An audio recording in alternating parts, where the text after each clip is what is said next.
lads and lovelies. Captain Edward von Arkham here, coming to you from on board the MHS Hysteria. It occurred to me recently that I have been rather remiss about my schedule. I wrote it down on a piece of cheese, and I believe it got lost in somebody's sandwich somewhere, I don't know. So it is long past due for another installment of Madman of the Month.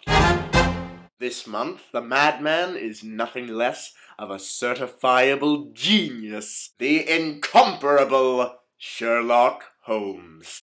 History's greatest detective and one of its most brilliant minds. By profession, Sherlock was a private consulting investigator in the mid-19th century, and his mastery of deductive logic and forensic investigation made him famous. His powers of observation and attention to detail enabled him to draw dead-on accurate conclusions from the tiniest of inferences. He once told me that from a drop of water, a logician can infer the possibility of an Atlantic or a Niagara without having seen or heard of one or the other. His methods brought clients by the dozen to 221 Baker Street to seek his services, myself among them. I'll never forget when we first met. I had misplaced something of great value.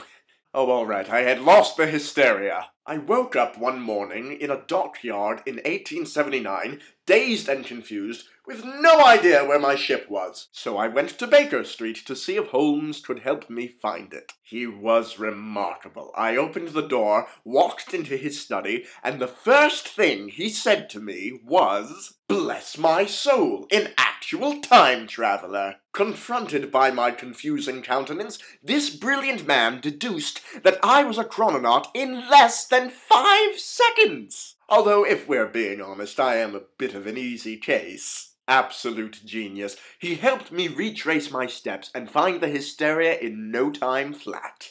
He deduced by the unique biochemical sediment and tropic bird feathers on my shoes that I had fallen off my ship somewhere in the Caribbean, and by the smell of fish oil and spices on me that I had hopped a transatlantic trading vessel and ended up on a London pier. And that was the last time I drank homemade rum. How I got the hysteria back is another story entirely. I still owe Gonzalez that favor.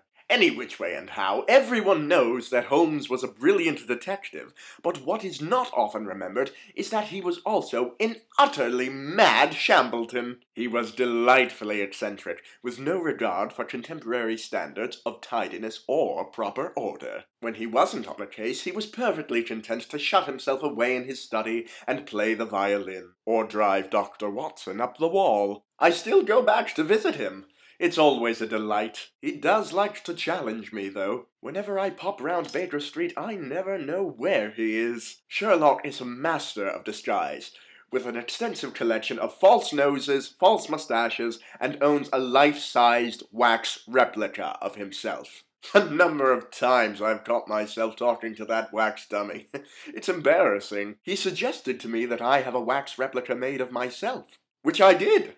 Although not long after I lost it to the Marquis de Sade in a game of cards. I still don't know what he did with it, and I'm not sure I want to. Any which way and how again, Sherlock Holmes spent his life using his brilliant and mad mind to do things that others couldn't. In his final years, he retired to a small farm on Sussex Downs, where he kept bees. Those must have been some smug bees. Bzz, I make honey for Sherlock Holmes. You lucky drone! Bzz. Although, to be fair, if I were one of Sherlock Holmes's bees, I'd be pretty smug as well. Well, that's our time for today. I'm going to honor my friend and fellow madman by using deductive logic to solve the mystery of the tachyon centrifuge. Until next time, stay mad, my duckies. I'm going to need a magnifying glass and a pipe.